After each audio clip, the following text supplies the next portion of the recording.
Chopper, chopper. Young millionaires. The general.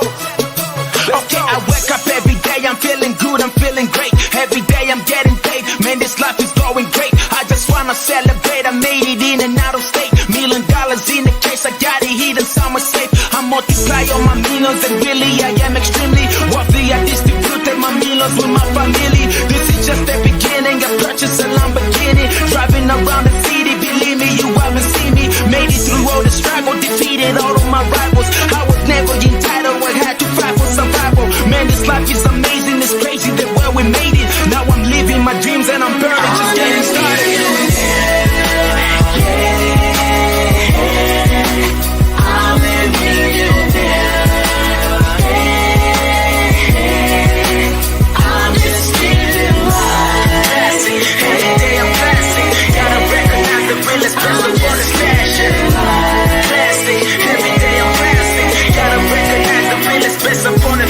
I made it through the struggle back when I was very worried. Now I'm chilling in my condo, Lamborghinis and Bugatti. I know you in a hurry, but I promise don't be worried. When you see me in the club, I probably got enough to party. I'm a multi-millionaire, getting money everywhere. I ain't tripping on nobody, I just came to celebrate. Yeah, we got the party popping, got the general over here, throwing money in the air, cause we get it every day. I multiply on my millions, now me and my people winning. Moving city to city, I promise that you will see me driving a Lamborghini, but this is just the beginning. $1 million Bugatti, I'm stacking money in the ceiling. Multiply on my millions, now me and my people winning. Moving city to city, I promise that you will see me driving a Lamborghini, but this is just the beginning. $1 million Bugatti, I'm stacking money in the ceiling.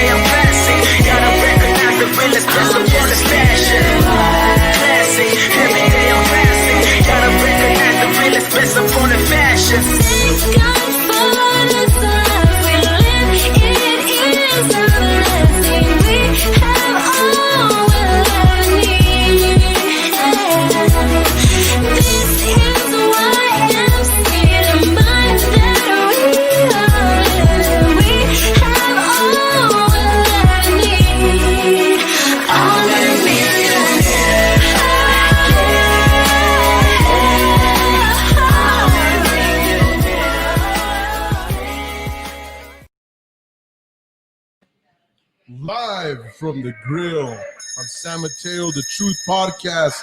We got Nikki G, we got Big John, and we all know Carson's always late and shit, but you know, that's all right. What's up, guys?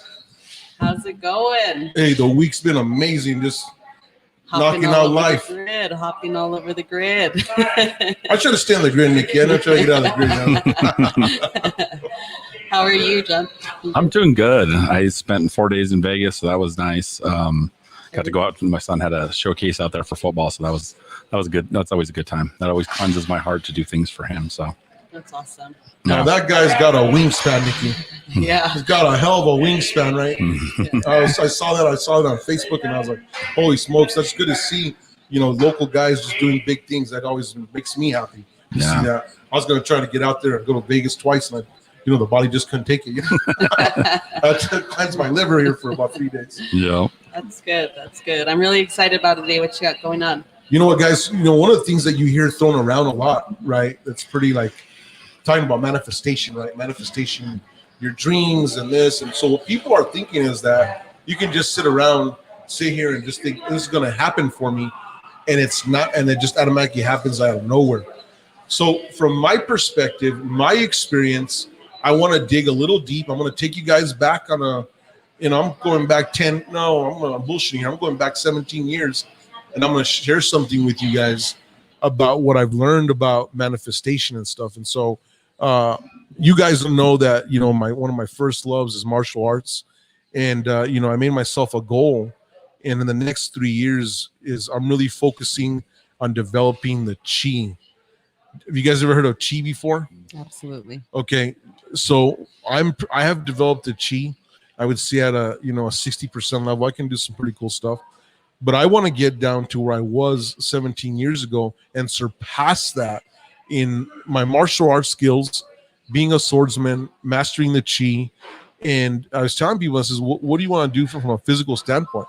I said, I want to be able to. So one of the things that, like, for you guys out there that don't know what chi is actually magnetic energy that's around us, positive and negative. It's not the force. It's not some fucking Star Wars shit, how people think. It ain't some witchcraft. It's literally magnetic energy. And when you're able to ground yourself and take the energies around you and then put them in that's positive, you're able to either, focus that energy. So let's talk about a little bit about that, right? So a grandmaster was talking about, focus. And he says, in America or the Western cultures, or even in Asia, one of the things that we actually measure as an end result is wealth. And he says, in the students that I've had that are wealthy versus non-wealthy, he says, it's focus. And what do they focus? Their mind is aligned. Their heart, which is intention, is aligned. And their actions, they're all aligned. It doesn't change. So then by focusing that strong force, you're channeling your energy to the universe to manifest you an opportunity. So you can't be you're screwing off, eating cheeseburgers and manifest yourself a freaking bodybuilder body. That ain't gonna make sense, right? And so what I'm talking about is with the chi is really manifesting that energy. And what I'm talking about is I'm gonna take you guys back. Since I was a very young man, my thoughts, my emotion, my actions have always been aligned. And so anytime I ever focused on wanting something, it would like manifest. And it wouldn't manifest like you manifest that cigar humidor right there. It was the opportunity. And we talk about the opportunity. I've shared the story of what I think luck is, right? Is when preparation meets opportunity, right? You prepare to be a champion. Like John's son's out there preparing to be a champ. There's going to be an opportunity. You might be in the NFL, D1 school, something just freaking phenomenal, right? That's what I'm talking about. So you can't manifest something just by thinking about it and your actions aren't in it. That's wasting fucking time. You know what I call that? That's dream catching. Yeah. That's fantasy land. It ain't fantasy land. You have to be in that. And I think one of the things that I've been able to do is I can focus my mind, align my passion. I believe in it. I believe I can do it. I believe there's no limits. And then I start putting the action to it. Right? And then I'm putting in that action and the opportunity comes. And so when I thought about that and I'm watching that Grandmaster, I said, you know what? I know what it's going to take me to get back to the next level, right? And, people say, well, Jen, what's the level for you? And I'm not shy about it. I want to be a billionaire. Kanye West hit $1 billion. I got to be a billionaire. I know what it feels to be a millionaire. I know what it feels to be a multimillionaire. I want to be a billionaire, right? Die or get rich or die trying, as 50 Cent says. But one of the things from that whole perspective is I have to start manifesting in my mind, well, what's going to get me there, right? And you watch these stars and what they've done. It's not really their craft. Their craft has really shown them that they're marketable and that they can start something and finish it.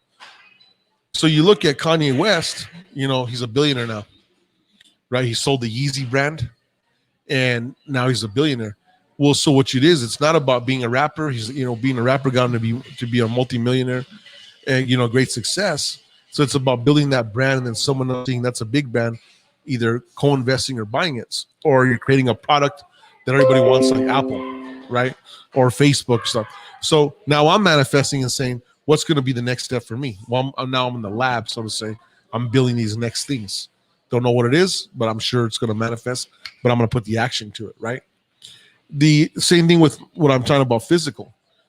I've told myself I'm laying out a real strategic plan of what I want to do, the type of stretching that I want to do, the type of weightlifting that I want to do, even down to the type of meditation that I want to do, so I can consistently get there, so I can get to the next level in manifestation to becoming a grandmaster. Not just a master, but I want to become a grandmaster. And so it's kind of cool, right? When you see all that. Another cool shit that I've been seeing as crazy as shit is, you guys ever seen Narcos? Mm-hmm. Right? I never had seen it before. And so everyone at the office is talking about it. And I was Saul out there, probably listening. Brianne, they're just big old Narcos fans going by. I was like, what the hell are you guys talking about? So I started watching these seasons, right? And one of the crazy part about this is I know we're not talking about drug dealers here, but every single one came from humble means. Like it's crazy, right? Just like and to become superpowers, and then they use the powers for bad. But you gotta say, a Pablo Escobar can take on a country that's pretty crazy. And if it wouldn't have been for the American government, what we're able to do, he would have outpowered the country. Oh, his numbers were insane. He was like doing more money than General Motors per day. Yes, He literally didn't know where to hide his money. He literally, I'm sure that country is littered with plastic barrels full of just millions and millions of dollars where he just dug holes in the ground because, but again, those type of opportunities create new aristocracies because they don't need to have a title. They don't need to have a family name.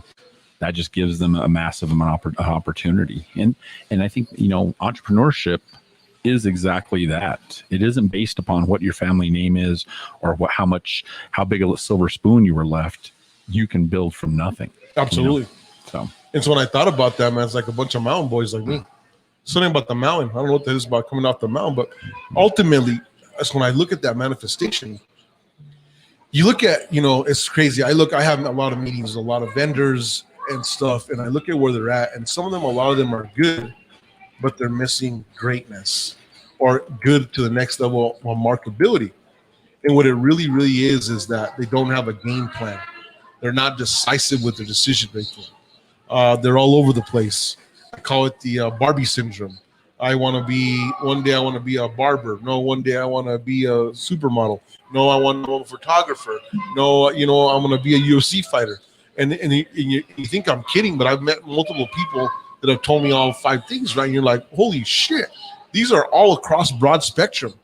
At least if I'm going to say, I'm going to be an engineer and I'm going to be in the IT world, well, I'm talking either, fabric or the shit that I do.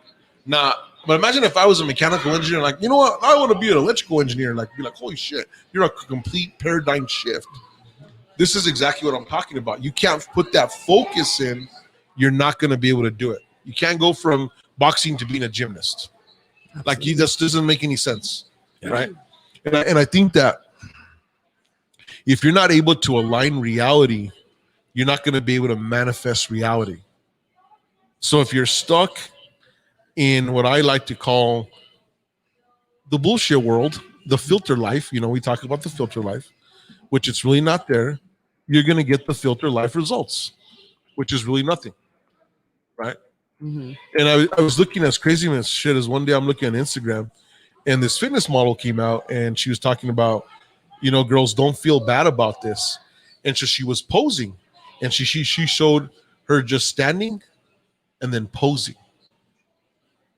And you're like, this isn't the same girl, right? And she was posing her butt. And when I looked at that and I'm looking at that whole thing and I'm like, holy shit, it's the filter life. It's not really reality because you can't walk that way. Mm-hmm. It's a pose.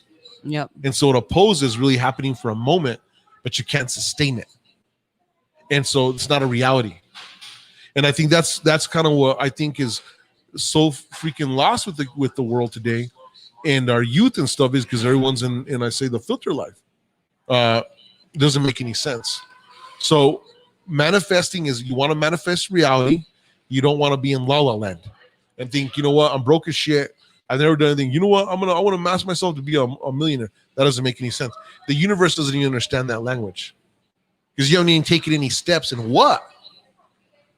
That's fucking called winning the lottery. So start playing the lottery tickets to be able to manifest from zero to nothing. And I think that's kind of what I'm really wanting to emphasize with everybody is, look, focus on what you're good at, start working something, and then work from there. Not, I think I can get here and you didn't even do shit. You know what I'm trying to tell you? Yeah, absolutely. I love it. That was good. That's kind of like the manifestation piece. I mean, Nikki, why don't you touch on that? John, same thing.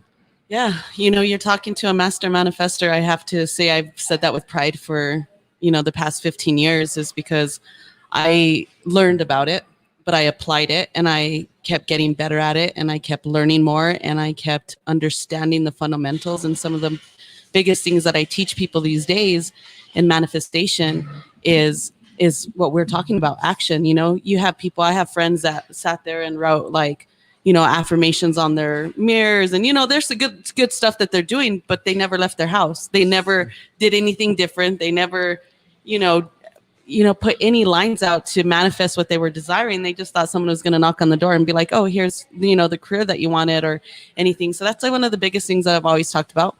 And also is to direct your mind to only things you desire. In the manifestation realm, it's really all what you're focusing on.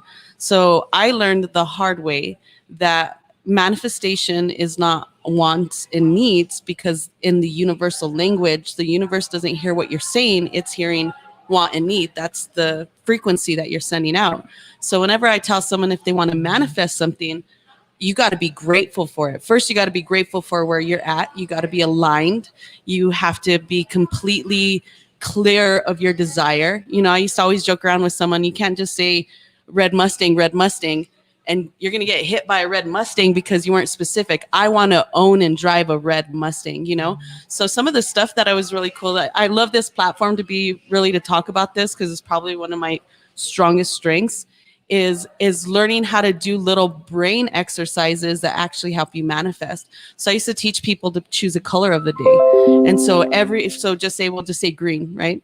Every day that person is to focus on that color, whatever it is that they see. That's like counting your winnings. The next day, focus on green cars. You're going to start seeing that you've never seen so many damn green cars you ever did. It's like when you first buy a car that you never had. All of a sudden, it's everywhere on the road. You know, no matter what it is, no matter, you know, it could be a junk car to a Lamborghini. All of a sudden, you're seeing commercials, you're seeing everything. It's because your mind and attention's on it. So when I used to teach people this color manifestation, it was like an exercise to be able to constantly reevaluate what they were manifesting and what they're focusing on. And so in that, what it does to you is it kind of trains your brain to what we kind of talked about last week, like not really focus on stuff that doesn't serve us, but focus on is like, what is it that I want? What are the details to I want? Because a lot of people are like, oh, I want to be rich or wealthy, but they don't even know the fundamentals of it. You could be a millionaire overnight and you could be broke in 2 weeks if you don't know how to properly do it. So in manifestation realm, the vision is very clear. You know, you have to know what you want. And from there, you start preparing. You start walking in the direction to the things you desire. You start, you know, being ready to see opportunity, because you kind of have to be aware. You know, it's not going to come knock at you, but you got to be like, consciously aware of the signs and the opportunities when they arise, because some people want to manifest and they're blindfolded. But I want to touch something on it, Nikki. I want to touch one thing that a master once told me that I think that I want to kind of put into light. And, you know, I'm always the advocate on this one, is what you were talking about when you're talking about the green color and you're seeing the green cars, and all of a sudden now you're seeing this. This is my, according to the gospel, according to Jack, that portion isn't manifestation. That's mental awareness. And so when you're mentally aware, so when you're walking around like, oh, you know, whatever, and you're like, you know what? And then you're like, oh, I manifested. Well, you actually didn't manifest a green car, because if you really, like from my world, if you really believe Qigong and you really believe the Qi, that's the force. That's fucking Star Wars and shit, right? Mm-hmm. And so what I'm saying is you can only work electromagnetic energy to help you get to a higher frequency.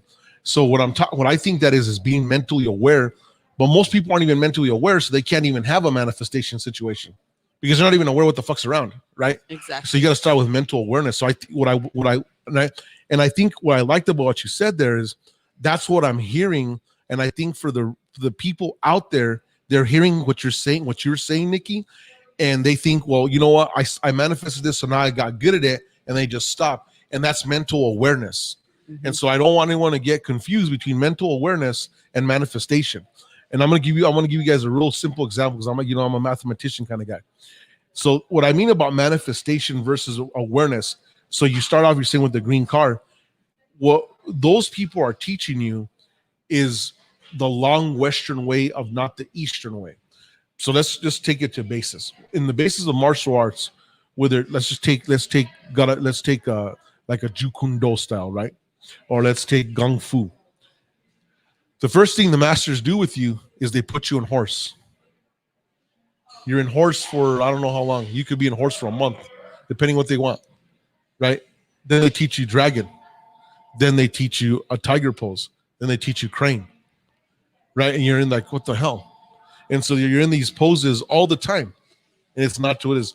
All of a sudden, you just become very fluid with that pose. Then when you start adding things and they tell you, well, you're going to take this punch from a dragon perspective, you understand. Now, so let's kind of go through that, okay? Then I come through, I'm good. Now you're so good, you're sitting there, you're practiced, you're in with the Qigong, you're like, you know what, I'm putting this energy into it. All of a sudden, you're practicing in the garden. And all of a sudden, a guy that's putting up a Qigong tournament is coming and sees you and says, in that moment, you manifested the opportunity because you were there practicing over and over.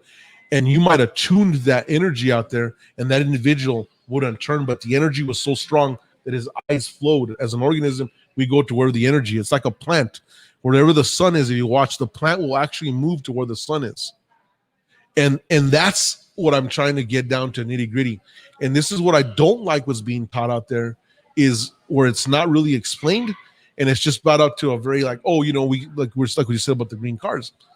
No, we got to think there's a difference between mental awareness and we're aware of our surroundings. And now when you're aware, you're looking for it. And that already sucks if you're in that position as a human. That means you're not paying attention to shit.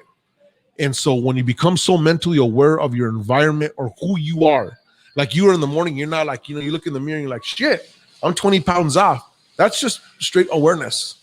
But imagine if you're there like, whoa, according to my friends, you know, we're all really doing good. And you're all eating freaking cheeseburgers and donuts. All you're doing is you're talking shit with each other. You're not measuring up to somebody who's really where you want to be. Absolutely. So you see what I'm trying to say? Just so that kind of like that piece of it is manifestation is something that's very almost tangible, very subatomic, that it's like that luck piece. Like here's the opportunity. And so you're working at something continuously and you're focusing on, so then you're tuning it and then that opportunity comes. And so when you're mentally aware, this is why half the population don't get to shit, because they're aware of something and all of a sudden they think they've accomplished something so big because they became mentally aware. And I saw 7 Porsches out in the field. Big difference, right? And so what about those Porsches? What do they really bring to you? And that's the biggest thing. And this is why I call this the fucking truth podcast. Because everything that's said, I want to get right to the truth, right? And then it's the truth according to the general here. But I have, you know, I got a few accolades to say that I kind of know what I'm talking about, right? In certain things. If it's off the fucking chain, I don't know. I want to say, you know what? That's past my department. We're going to have to bring in a subject matter expert. But when you really study the masters, there's a YouTube out there, and you'll have to go and check this out.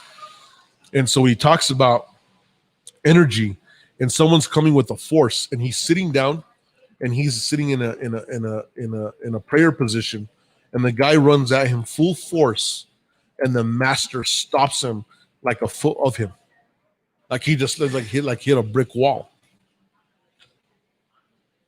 He's coming with a force of energy, a positive force coming in.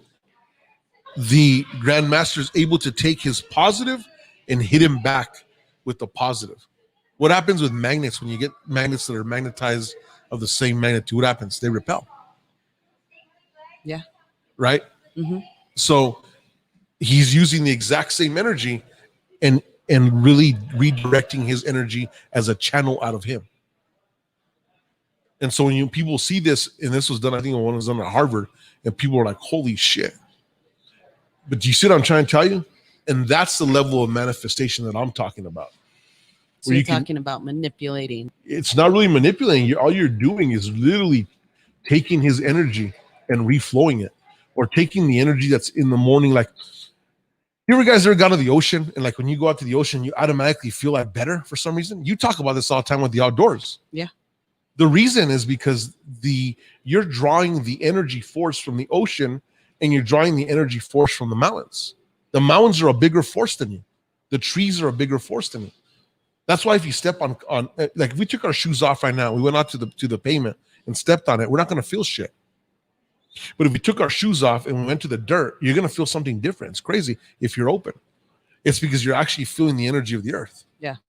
So that's why you feel so rejuvenated when you go see the ocean, because the force of the ocean is bigger than you. Yeah, I love that. I used to say kind of like your guitar's out of tune, you know, if you're out of alignment, but when you go into nature, earth is tuning your guitar, you know, you're tuning your strings. And so like I relate to that so much. And so I like to know the perspective that you're coming from so I know how to correlate with it, because there's different forms of consciousness of understanding it. But I love that you're going to like what I call the miracle grow of manifestation. Yeah. You know, there's the small stuff, you know, people just want to like lollygag and whatever manifest stuff. But see, that's where like the level I'm on, like the miracle grow, to be able to just not just take a seed of a desire, but to grow it in such a speed. But this is what I'm trying to say, Nikki, is that I think that in our Western culture, we are using words so freely. It's kind of like our black belts, right? We're handing them out based on dollars, and if you're kicking, fuck them multiple times. I have 7 combat stripes, right? That would be the equivalency of a black belt or more, but it doesn't make that. And so when you think about the system has been so flawed, even with the word that these people are using, manifestation, you cannot use the word manifestation if you haven't been at a black belt level of meditation and actually bringing something to fruition. And so it's like, that's what I'm trying to talk about. And so what I want to really, like, I'm coming in and saying, okay, Nikki, I want to give you the real view. You've become mentally aware and you become spiritually aware. Mm-hmm. Now you're about to manifest something in your life. You've become aware, and you've kind of like, we've done like milestones, like, there was opportunity that we struck on. That's striking on the iron. Very different than manifesting. So you got to go through all those paces, and then you're going to manifest something huge. So when I can sit here with the majority of the fucking group of people and sit down, and they're like, yeah, I manifested something. I'm going to say, what'd you manifest? And I'm going to ask for the example. And they're going to be like, oh, like you told me the fucking green cars. And I'm going to be like, no, you're mentally fucking aware. You didn't manifest shit. And so when we're able to tell our human mind and take the ego and our psyche, we're fucking full of shit. We haven't done anything tangible. We're just using these words to make ourselves feel good. And that's not going to do us a damn thing. And that's why society's fucked up. When you get to the weight room, it's very easy to tell what someone can do. And either they can do heavy weight or they can do reps forever. There's only 2 things you can do. But there's not like, oh, I hit a couple of things here and I feel good, or boxing, you know that, right? You either can hold up or you can't. There's no in between. Same thing with manifestation. Manifestation is such a great level of bringing mind, body, spirit in alignment that I'm going to say that maybe 1% of the world is able to manifest. And that's major shit. But we have the opportunity as humans to manifest more than anything else in the world, even more than gaining muscle, if we can align those 3 things. One of our listeners here, they recommended a trailer. Can I play it real quick? Yeah, play it. And it's called Heal. I guess it's on Netflix. And I'm gonna play it on our cameras here. Let me see, where am I? Okay. See what you think of it, and then you can maybe give it a little bit of commentary on it. It's not just that disease starts in the mind. It's that everything starts in the mind. In today's world, the stresses are 24/7, 365. The net result is illness and disease. 90% of what takes people to the doctor is stress-related illnesses. When you perceive a threat, in the old days, we referred to that as fight or flight. But now it's your spouse, or it's your boss, or it's rent that's due in a week. And yet the system reacts as though it's a life-threatening situation. And if you're running a fight or flight response all the time, your immune system is compromised chronically.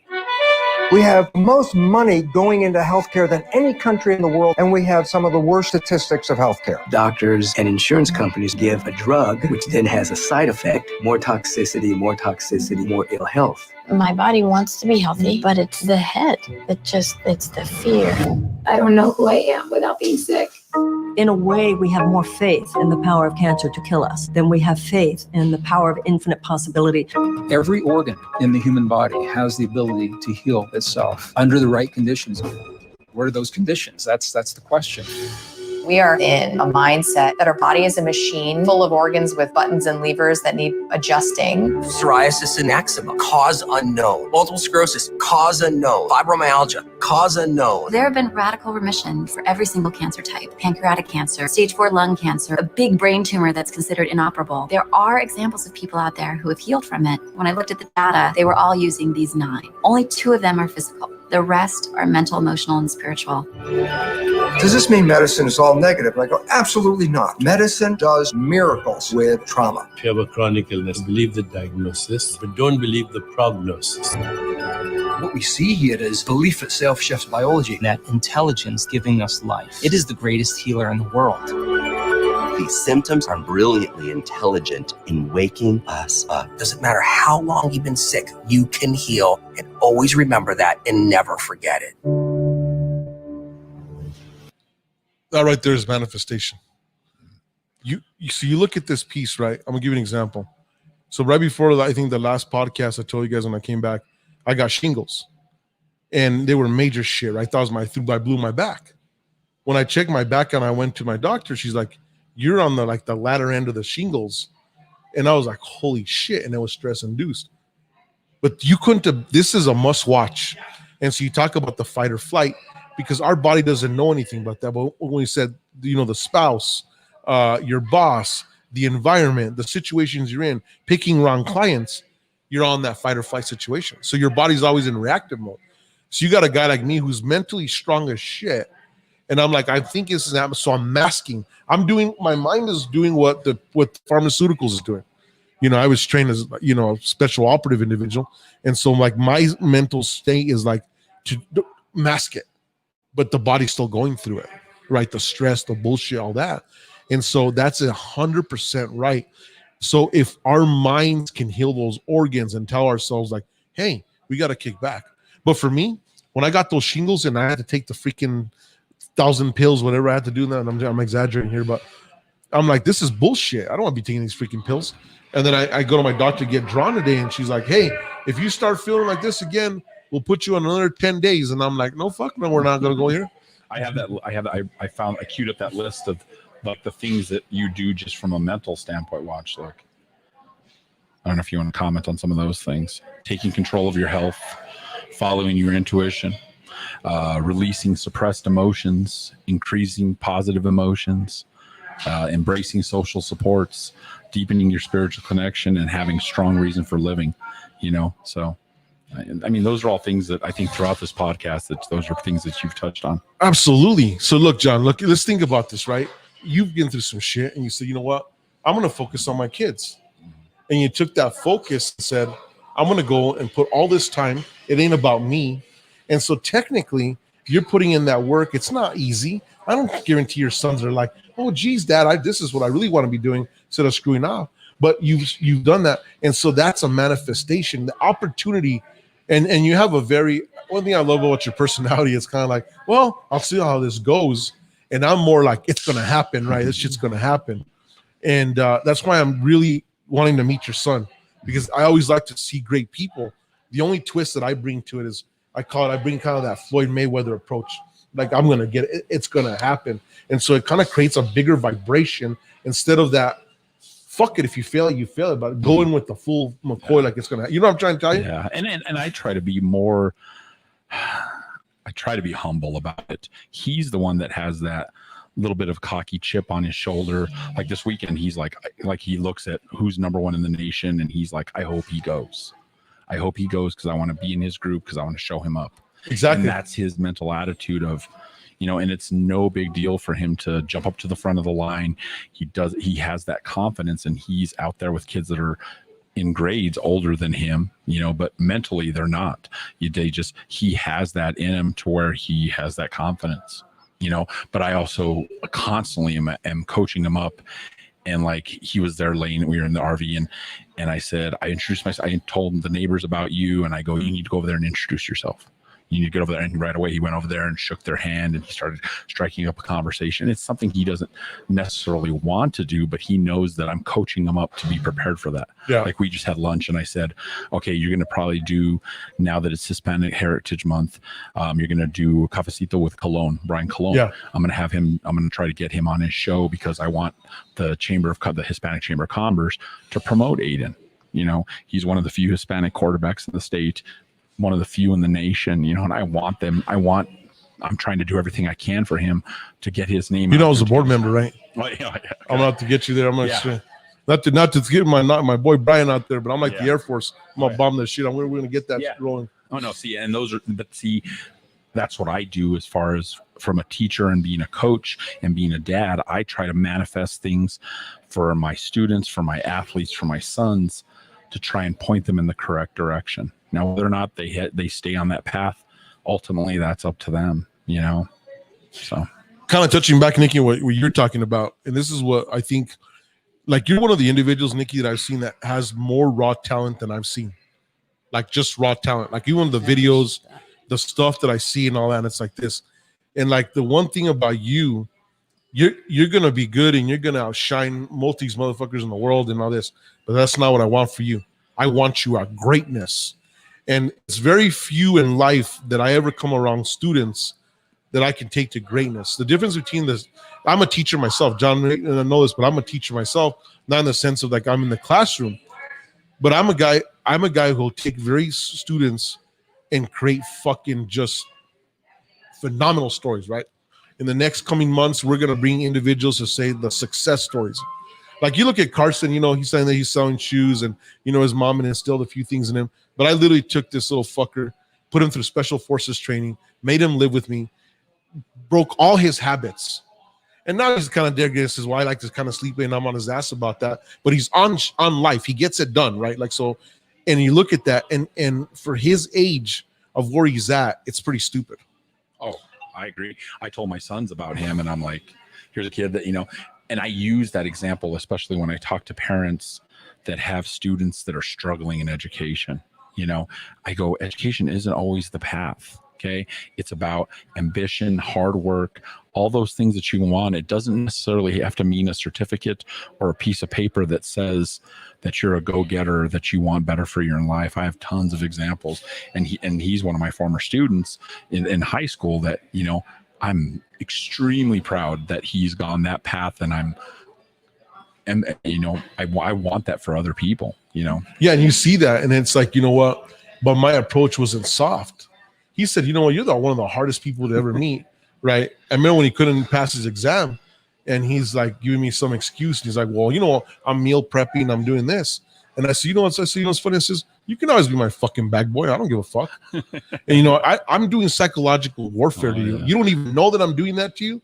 I'm not doing that to put you down, because when I take you in my camp, I love you. You know, I have that very strong military, like you're not going to think, but it's better for me to be hard on you, because I know that I'm not going to give you a killing punch blow. Yeah. So if you can spar with me, you're going to be way ahead of life. And if you do meet that killer, you're going to be prepared.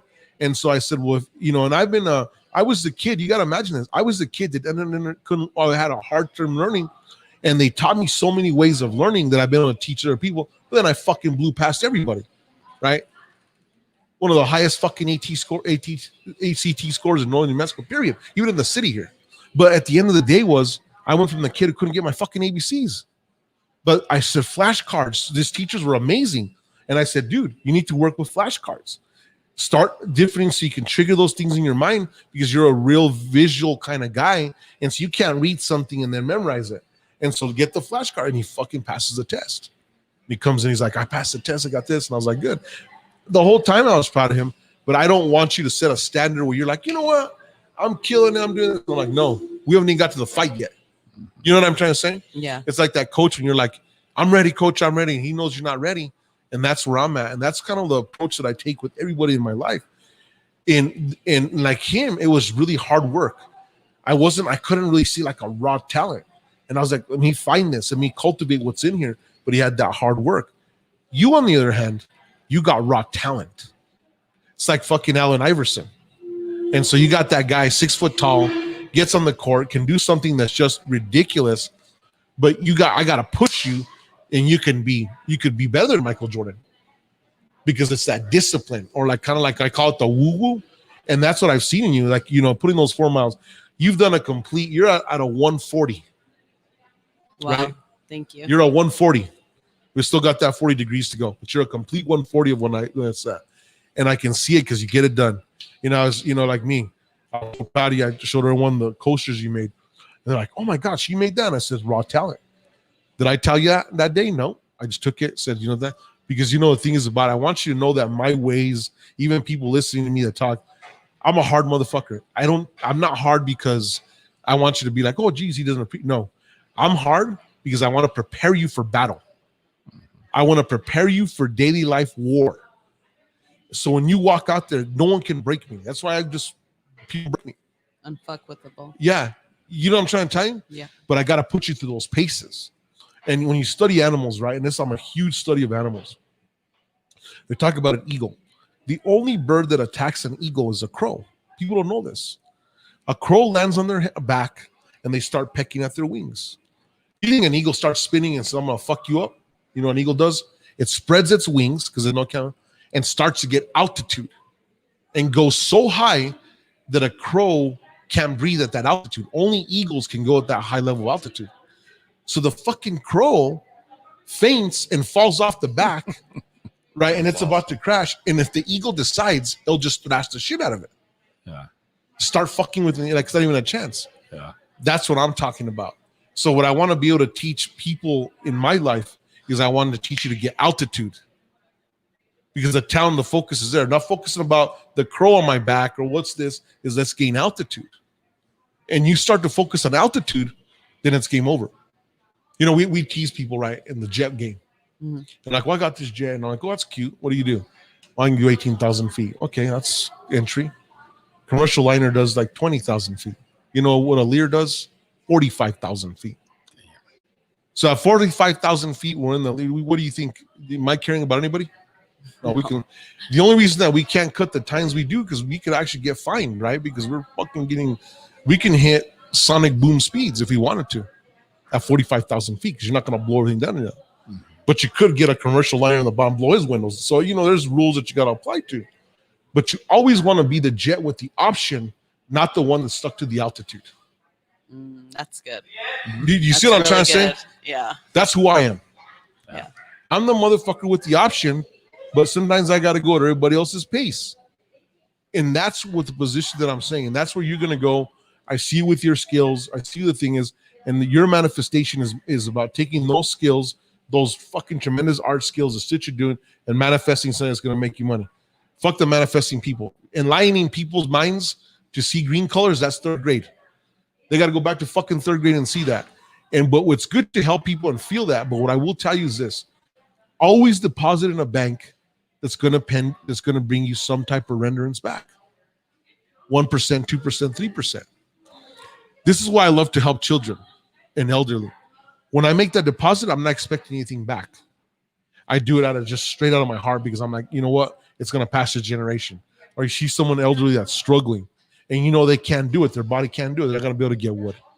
So when I call a gas company or I call a wood company and say, deliver a $3,000 worth of wood, chop that fucker, make its pile, make sure it gets to the doorstep, I feel good. It makes me feel good about helping people.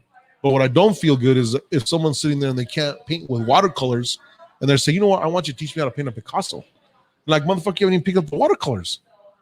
That's what I'm talking about. Mm-hmm. And I could never understand my trainer back when I was 22 years old. And he would be like, I thought, this guy's hard. Yeah, I'd be like, oh my God, he's like you. He's not humble. And he would say this: I only train champions. And I was like, whoa, that's like heavy. I understand. If you only got this amount of time in your life, you're going to train champions. They're not going to want to train the everyday world.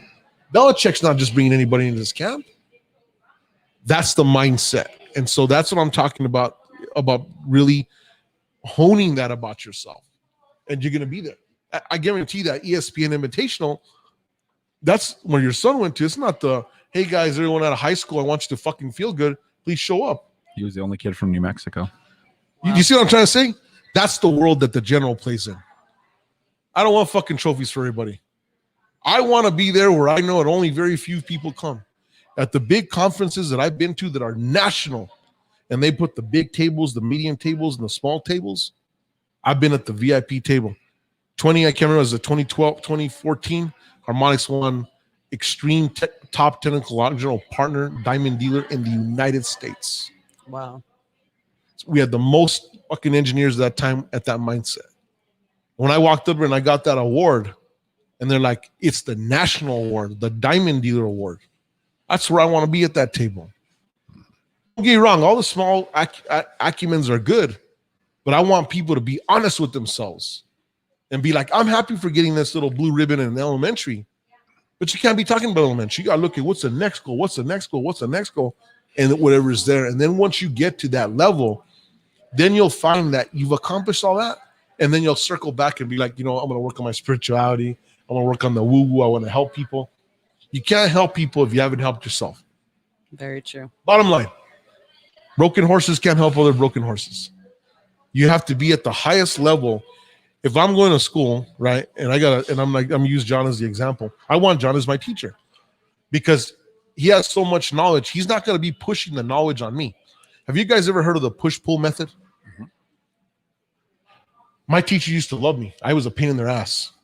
And they'll tell you, if one of these will pop and come, I was the guy who would come up and say, I know you shared this in class and I did this, but what about this? And they'd be like, well, that's next week's deal. Well, can I look at it? And they'd be like, well, no, that's next week's deal. And I finally convinced them, they let me look at it. And I was getting so ahead of shit because they would just say, fuck it, just show them the whole damn, the curriculum for the year.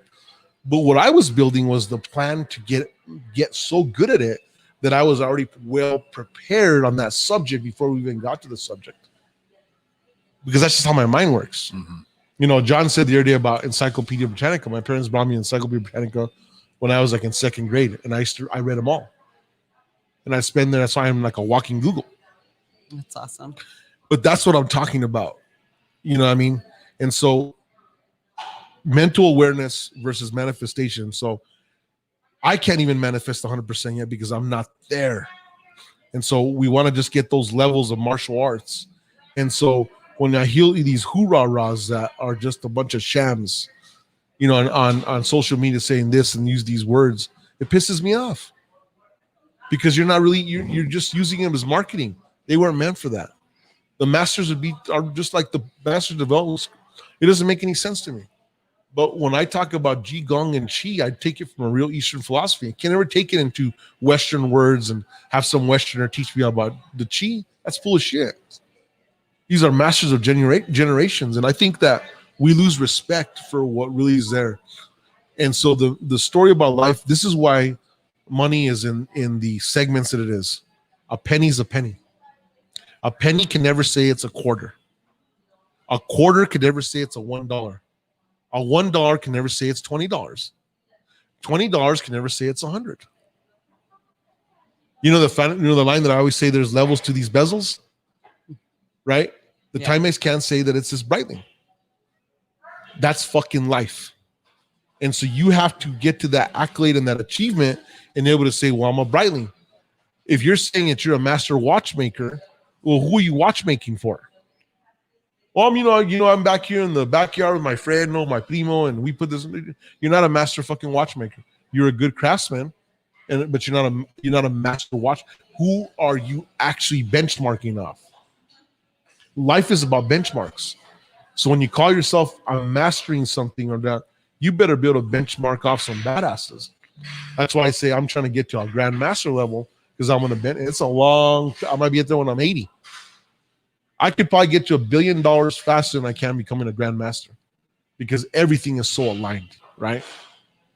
But that's okay because we can tell ourselves, and I'm with you, Nikki, on this one. One thing I like what you said is you have to be in a very high level of gratitude in where you're at today so that you can achieve other blessings. But the mind can play tricks on you where you actually believe that gratitude can be a little squirrely, and now you're just stuck in, I call it the calm zone. I feel okay, I go to McDonald's on Saturday and that's cool. And, I got that. And all of a sudden, now you're complacent. Yeah. And now gratitude is fucking the definition of complacent. And what I want people to be able to do is say, dude, do you know the fucking definition? When you put up the definition of complacency versus gratitude, not the same thing. But the psyche takes gratitude to protect ourselves and then makes it look like complacent. So we're in a fucking complacent state saying that we're gratitude. No, fucking don't bullshit yourself. You're fucking eating cheeseburgers every day, and that's the highest level you can buy. Don't tell me you're ungrateful for it. You're like, okay, it's better than not eating shit. But just be honest with yourself. I knew the difference when I was in my Escort, when I was in my Super Sport Camaro, to that Corvette, to the Lamborghini, to a Bugatti, to a jet. I know the difference. I was happy in my Escort, but I wasn't complacent.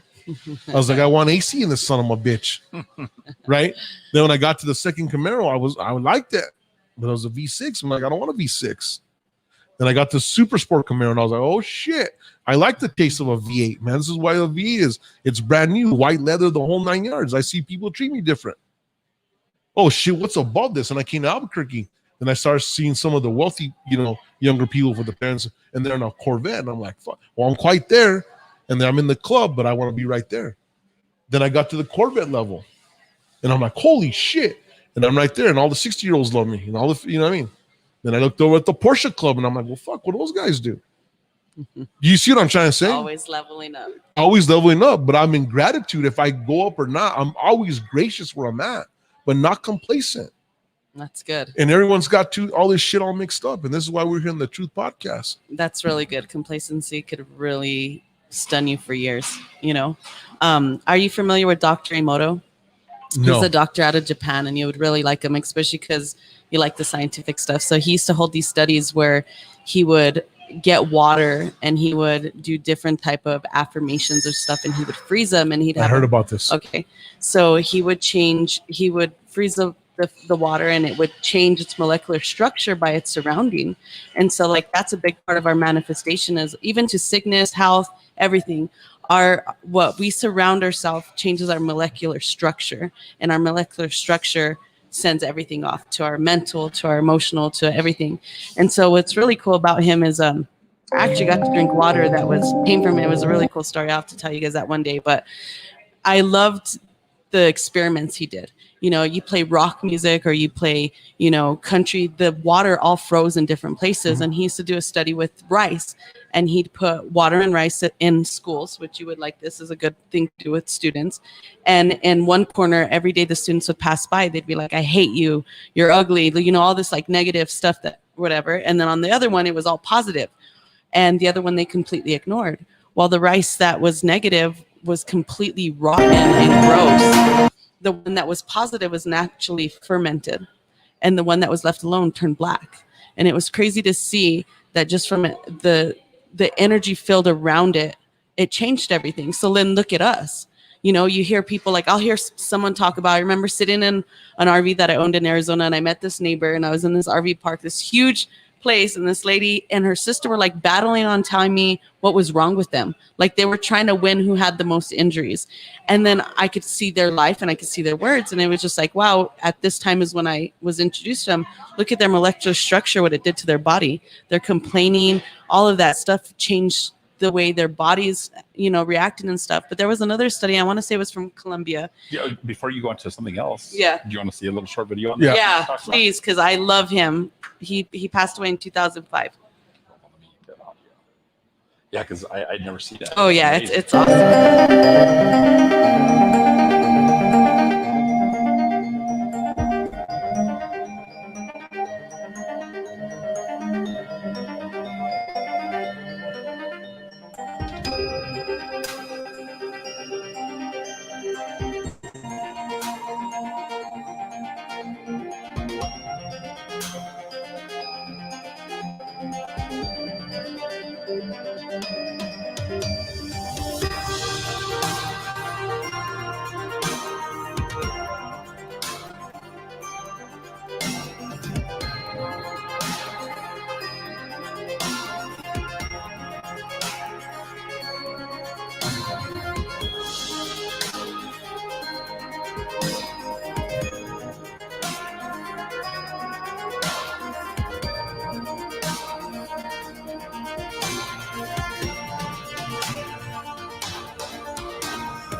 I love the visuals. So there's a study, and on the topic of water's memory, you know, there is a study that comes in that, you know, we're in drought, and the water that evaporates, go back to the ocean, and it tells it, hey, we're in drought. And then next, you know, we're flooded, right? So you kind of see that in nature all the time. But there's a study in this university that they did, and they got 6 individuals, the same water bottle, and they gave everybody a droplet full of water. They held the water, they just harnessed this, and whatever they felt that day, there was nothing in specific. Well, then they put the little droplets on these little pieces of paper, and they froze it just like those videos. And the water changed to its own structure to the individual. There was no anything that repeated. Everybody had their own, you know, what do you ever want to call it? Snowflake. And it's really cool that water is information, but then you look at our body and how, you know, I don't know the correct is 70% water. 70% right? water. So then look at what are we talking about? What are we thinking about? How are we feeling? What are we feeding it? Because that's a reflection of how we're going to be. And so think about this, right? With that statement, water is the largest conductor. We know that, right? Mm-hmm. And what did I say that the rest of our body is? You know, if you get a heart attack, they hit you with a shock treatment, right? Yeah. They charge it, electromagnetic energy. So if water is the conductor, and you put a charge to it, how fast is it going to get through that electron flow? There's a physics to it. And this is why your body gets to quick healing or quick fucking going to shit, or your mind or all that stuff. And this is what I've been talking about, because, you know, I sit here a lot, you know, we talk with a lot of successful people like, how the hell did you get here so fast? Because we're not talking like I got to this level here 2 years ago, 3 years ago. And I've been here almost 15 years in this game, on top of the game with minimal change. But the thing was about it is that I came with that super positivity, and I wasn't like that. I literally rewired my mindset. You know, people say, well, how do you just like the Terminator? And I'm like, what do you mean by that? It's like, you can tell you the worst news, and you're like, oh, we just got to get through this moment like Terminator. It's not being the Terminator, I tell them. It's that I don't let my emotions overrun me. Or you don't dwell on the negativity. No. Yeah, I mean, that I love it. I've never heard of that, and that's amazing. I'll forever teach kids that aspect of it, because I think so much about how people are unhappy when they're in toxic relationships. All their water that they're being charged with is that darkness and evil, and you know, I always think about that, especially when I'm talking to my sons. I say, you know what, I'm going to always try to be positive with. I'm never going to ever be complacent. You know, I'm never going to be that parent that says, oh, you know, and it fucking drives me crazy when we're playing somebody and a kid drops a ball and the mom's like, it's okay. Well, what kind of fucking energy are you building up in that kid that complacency is okay? Now, you don't have to be militant and say you're a fucking loser. No, but you can focus and say, let's keep improving. Let's keep being positive versus complacency. And I love that. Thank you, Nikki. That's even from a biblical standpoint, right? Amazing.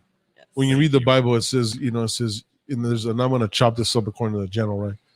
You're either hot or cold. If you're lukewarm, I will vomit you from my mouth. What does that tell you right there? Whatever aspect you want to take it from, is ultimately you're going to be hot or cold. You're respected more from that. If you're going to be fucking just woo-woo sleepy poo, you're going to be respected more than if you want to be woo-woos pretending that you're fucking killing it. You're killing it. So there is no room for the middle ground. So you either got to pick that side and you work for it, right? Now you can start. Now this is the axis that I try to give people the visual. And I was going to draw this out. Think about when you draw, right, two rectangles. Okay, think about that. And at the bottom is your cold, and the top is your hot. Those are the top and the bottom. Think about this portion where the two lines meet, right, is the beginning of each. But in the worst fucking position of being the lowest of being in the top, you're at the highest of being in the low position. You see that visual? Yeah, that's good. You're actually one line above the top of the highest. I'm going to animate that for you. So think, this is how I try to tell people, like in life. So as you climb that delta becomes fucking huge from that bottom level of being to the high level of greatness. Now let's take it to, if you want to go biblical, heaven and earth. Same thing. Get your spirituality so that you can one day sit in heaven. If you ain't worth a shit, you should end up in hell. Eastern Love versus fear. If you're in a love state, you can really enjoy everything in life versus you're in fear. It all says, and this is what the kind of training that I try to teach people. You're either strong or you're weak. There is no in between. You see what I'm trying to say? You're either in the high level of the weak spectrum or you're in the low of the strong spectrum. Yeah. Kind of reminds me of the quote, whether you think you can or can't, either way you're right, you know? Yeah. And so I ultimately, you got to be able to just be having those truthful conversations with yourself every single day and saying, you know what, a mental diary, and saying, you know what, this is what I've done. This is what look, I got my, I tease my friends. I hope they're watching because I give these motherfuckers a lot of shit. They come in, they're always like, you know, I stay in pretty heavy weight training. You guys know that, right? Mm-hmm. And everyone's always asking what the secret is. And so I think they think I'm taking growth hormone or something, right? And I tell them the secret is not sucking everything down, positive energy, and I hit the weight room. I hit it hard, right? When I hit it, it's going to be grueling. Because I've taken football students and like that, and they're like, holy shit, this is brutal, right? But this is what I'm talking about. So they're all like this. It's okay. We're all getting old. And I'm like, you're on the fucking wagon on your own. And so you guys, I've mentioned multiple times, you know, my personal hero as an individual. I used to watch him in American Gladiator. Michael Hearn. He's 52 years old. Right? He's 52 years old. He had his first child, and he looks like a phenom. Even the kid looks like a phenom at 2 years old. That's how they breed. And he says, I'm not a bodybuilder. He says, I'm a power lifter that looks like a bodybuilder. And so I watched this guy, and I'm like, religiously, and I'm like, holy shit, that's my hero. I got to do this. Nikki's going to be doing this photo shoot, 25, 45. You know, I got some years to get to there. We're going to do that photo shoot. And my whole goal is to either look the same or blow the doors of where I was when I was 25. But it ain't going to happen me just sitting here talking about it. I'm going to have to put that work. Yep. You see what I'm trying to say? Yeah. But that's the measurable that I'm talking about. So when people are like, oh, I'm going to hit 50 years old, I said, well, have you seen Michael Hearn? Nobody wants to acknowledge that. Exactly. Because not even 20-year-olds look like Michael Hearn. Yeah. He looks better now than when he was 20 years old. That's the shit that I'm talking about. Yeah. Right? It's all a paradigm, you know. I love that word because, you know, whether O'Hearn. Did you find him? Mm-hmm. Watch, you got to pop this up. These guys just freaking.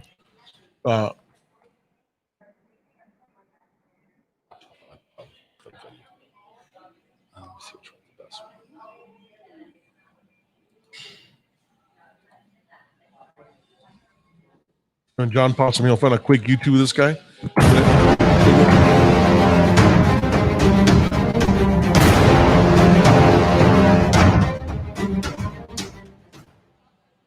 What's up, everyone? Gold's Venice, 4 a.m.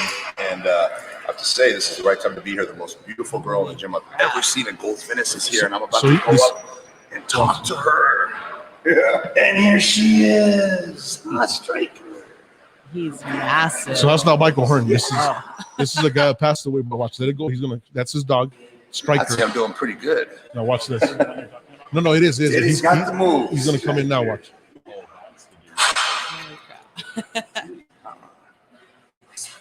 You cheating on me? Michael Hearn, we're about to kill some arms. What's up, boys and girls? And he's going to lead the way, and I'm going to follow. And hopefully he don't make me look bad. But we can edit this shit, so, you know. we getting this? We getting this? All right, where we going? Let's go. That's a big guy. Little 52 years old. Kippies in the back. All right. So I wonder if he's plant-based or meat-based.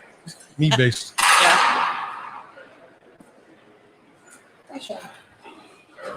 I'm gonna see what for.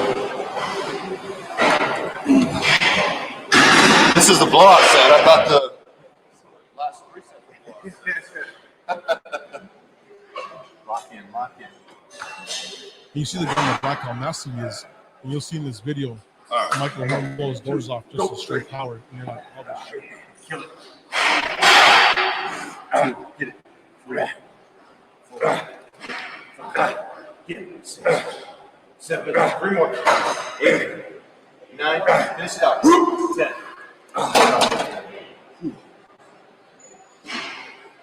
Another on top. Boom. Another one on top. Look. One more. Squeeze her in. Make room for friends.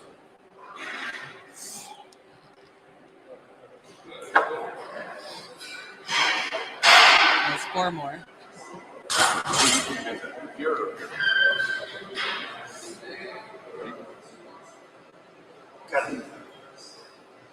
Easy way. There you go. Come on. Good. Keep going. Go. There you go. That's all you need. So here we are, right? Talking about life. There you go, 52 years old. Does that look like 52 to you? It was like a 20-something-year-old. I mean, that's a result of a lot of things, you know. What do you, break him down for us, Nick. What's the result? I definitely think it's, you know, the lifestyle of dietary, however he eats and the portions and stuff, his daily lifestyle as far as activities. I'm pretty sure he has a very strong mental game. So I'm sure he meditates or whatever it might be for him that aligns him and grounds him, whatever it is. It's a strong spiritual. He knocks out the houses. You see something like that, you cannot have a physique, any type of ability if you don't fill all those houses in. If you don't have your mental, your emotional, your physical, you know, your spiritual stuff all has to be in complete alignment. And a lot of people forget that. They only work on one thing and forget about the other. When I tell you about those, you know what I mean? Yeah. If you're focusing over here, the mind's here, the heart's here, and your actions are here. It doesn't matter. But this is what I'm trying to talk about. And so when I look at physicalness, or I look at, 50 years old or this, that's what I see. So my constant mind is like, that's what 50 looks like. You embedded that in your. That's my psyche, right? That's it. That's it. There's no other thing to it. That's what 50 looks like. Yeah. When I even see that, shit excites me. Yeah. Right. But this is what I'm talking about. This is exactly what I'm talking about. So if I'm around my friends, and I hope they're listening, and they're talking shit, I'm saying, I'm fucking Michael Hearn. I don't give a crap. I'm not settling to that. It's funny, we play these volleyball games and people freak out on my leaping ability, right? And it's because at the end of the day, for me, I'm out there when I'm with Carson, I don't see myself that he's 16 years younger than me. We're in that gym. He's like, holy shit, you're trying to kill me? But do you understand what I'm trying to tell you? And I know that I'm not even at my peak yet. If I threw a number out there, I'm at like 60% of my ability, maybe 55. And people are freaking shaking, right? But this is what I know, and this is where I'm going to live only. I ain't settling for anything less. Mm-hmm. So that I told myself, set the tone. Let's set the tone. Same thing with money. Same thing with everything. So if you're not shooting for the stars, you're not going to get anywhere. A math teacher told me the best thing, Mr. Garcia. He said, you know what, Jack? If you always just shooting for a C and you miss, the next thing you're going to hit is D or F. But if you're always shooting for A plus and you happen to slip, you might hit A minus, you might hit B plus. And that was just got in my mind. I was a 7th grade math teacher, and I was like, you know what? You're so freaking right. Always shoot for the top, because you can become complacent. A lot of talent, and you got this. You know what? I can make some money here, and I can do this. Then you fucking miss, and obviously you make your car payment. And that's what I'm talking. That's what, when you're very talented, you have to be very, very careful, because you tend to wing shit then. Yep. That's kind of why I want to meet your son. Say, look, you got this talent. Obviously, I can see it. You got the wingspan, you got this. But never let that thought process think, well, fuck, I can lay off the gas. You lay like you have no talent. If you have talent, you act like you have zero talent. If you got $1 million, you act like you got $0. If you got 3 fucking Lamborghinis, you act like you got 0. That right there will set the mic tone for you. You see what I'm trying to tell you? Absolutely. And so if you constantly are like, oh, I got 2 deals, well, fucking act like you got 0 deals. That's what makes me so deadly as an individual. You stay hungry. I'm a savage. Hunger is not even the word for you. The word for me is this: hungry, drooling tiger. Hungry, drooling tiger. Think about that. Yeah. It's all I understand. I love it. But It's the character that you chose, you know? Yeah. And that's the thing is like we have that choice. I can have that same hunger and that craziness as you if I make the decision and I put in Sure the can. time and I put in the thought patterns and habits, and it's just our choice to do it. We're all born, our diapers are all changed, we're all fed bottles. And what we did, I had a conversation with my friend, and we're in two different worlds. She's born into money, she's has money, and I wasn't. And she's like, luck doesn't exist. And I said, the only part where I believe in luck is maybe that you lucked out where you were born, but what you decided to do with your life after that was everything. It doesn't even matter. So you didn't because listen to my last podcast? I you? did. No, I did. I'm just I kidding. didn't. No, time and preparation. But the initial start, it was it. We were both born babies, and what she decided to do with her life and what I decided to do in my life it's a dictation of what it was. So who do you think had more of the advantage, she or you? I'm gonna say that's a kind of a trick question because I feel like there's no advantage. It was who had the better choices, and who had the better actions. I'm gonna answer for you. Okay, I'm ready. You had the better advantage. Yeah. Let me tell you why. Okay. You had a longer ladder to climb. This is an example I give people about myself, right? I sit at the table with some very powerful people. But I say, you know what the advantage between me and you is I had a fucking long ladder. So if you ever have to step down 7 steps, you don't even know what 3 steps look like. So you're just gonna fucking fall. I was at the bottom of the ladder. I'm not scared of the ground. I like people when they say, "Oh, well, what did you do? You thought your money?" I said, "You stupid motherfucker! I was driving an escrow with no AC. Are you kidding me? I'm from up north. You're a city boy. You lived in Albuquerque. Your videos or what you talk about as poverty is our rich. You just walk down the street to get a job. I had to figure out how to get 45 miles through either extreme cold weather or something crazy. You see what I'm trying to tell you? Yeah. So I take that as an advantage, not a disadvantage. Yeah. Now so you change the paradigm. You're like, you know what? What she has is, I call it the steroids of life, right? We don't get to choose our name. We don't get to choose that caste system, but we get to choose what we're going to do with our lives.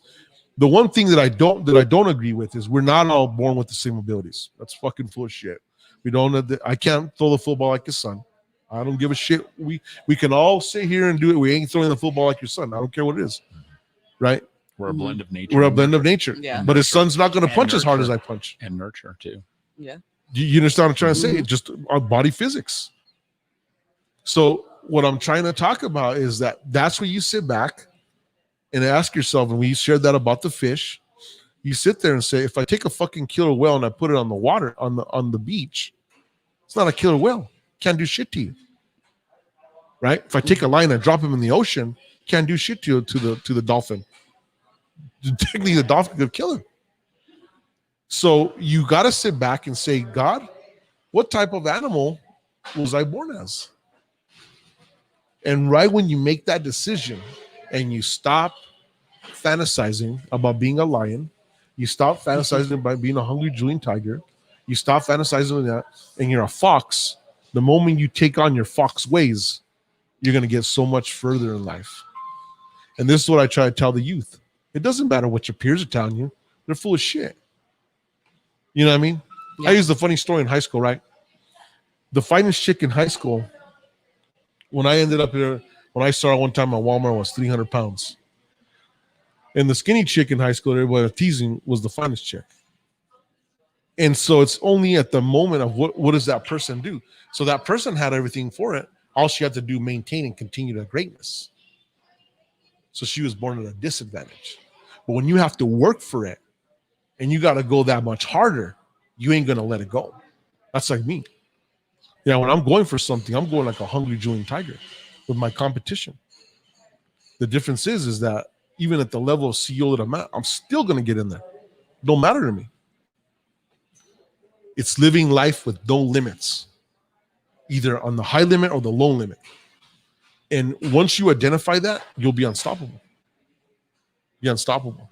John, I want you to pop up the diagram that I came up. We're going to talk a little bit about that. And I stole this. I can't remember where I saw it, but I just took a screenshot of this sucker. It's the brain. How to decide faster. Okay. Yep. And so I'm gonna do is can you read those ones from the left to the right? And we'll touch on that real quick. Okay, so the first one right there on the left, it says limit your options. Quick touch up on this, less than 30 seconds. If you're sitting out there in your life and you're like, am I gonna be a barber? Or no, maybe I should go and I'm gonna be a coach. No, you know what? I think I'm gonna be selling fucking Ponzi schemes. Oh no, I think I'm gonna do Amway and now shit. All of a sudden, now your brain is across all these options and you didn't focus what you're good at. Let me answer how you answer that fucking question. If you can get up and make a nickel from it ASAP, or you do make a decision in a physical aspect, whatever you can achieve the best and you've been good at in some empirical data or you have a passion for, make the decision, but cut all the bullshit out. So just stick with your A choices. Okay. Next one, John. Let's see. Draw a line between good and bad choice. Simple as shit. You have a decision that says, you know what? Okay, this chick's really sexy. I'm gonna date her, but you did a little background check and she's, last 3 boyfriends, there have been some domestic violence and she's the one that's filed. That's a bad fucking choice. What makes you different? Statistically, the mathematics say 66% is that she's gonna call the cops on you. And this is stupid shit no one thinks about, right? You see a guy, he's statistically failed 70% all his businesses, and he's saying, give me 30% of your net worth to invest. It's going to be a fucking bad choice. Very simple. When you add it up, you're in there looking at it saying, statistically, this makes no sense.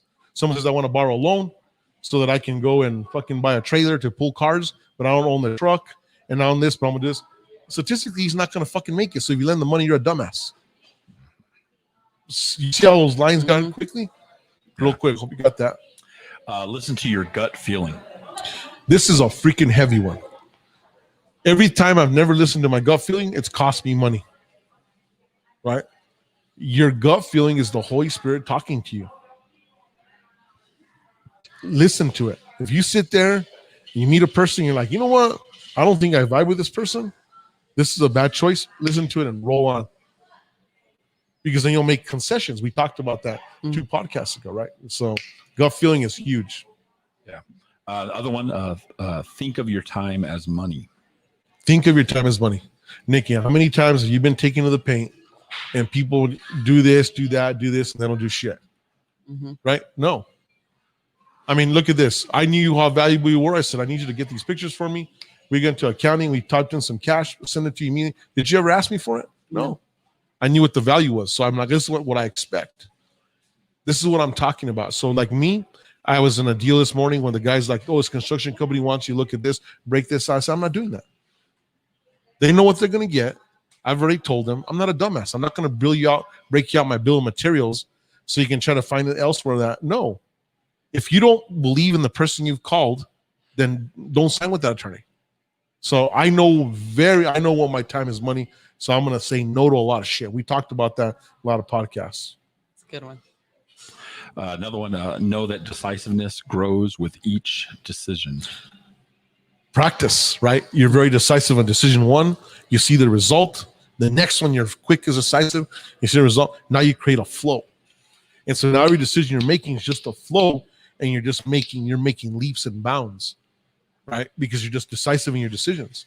If you know that working out for you is at 3:00 and it's not in the morning and the rest of your buddies want to work out in the morning, well, fuck them. It's not going to work for you. If you're not, and it's not making those results, you've got to know yourself. So you're very decisive. If you know that every time you put your money in a certain stock, you're getting your ass kicked, well, don't do it. You know what I'm trying to say? So it's a very decisive thinking. You become better with practice, but learn to strike while the iron is hot. Don't think too much about it.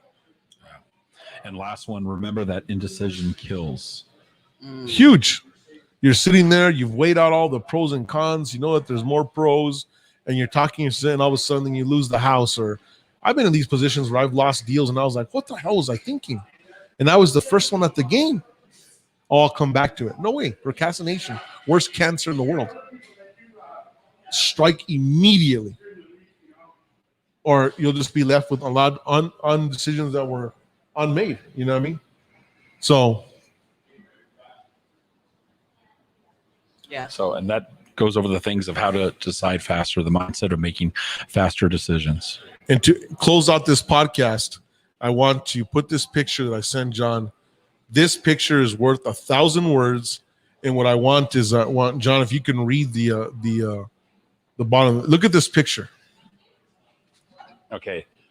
So it says this is Rhea Bulios.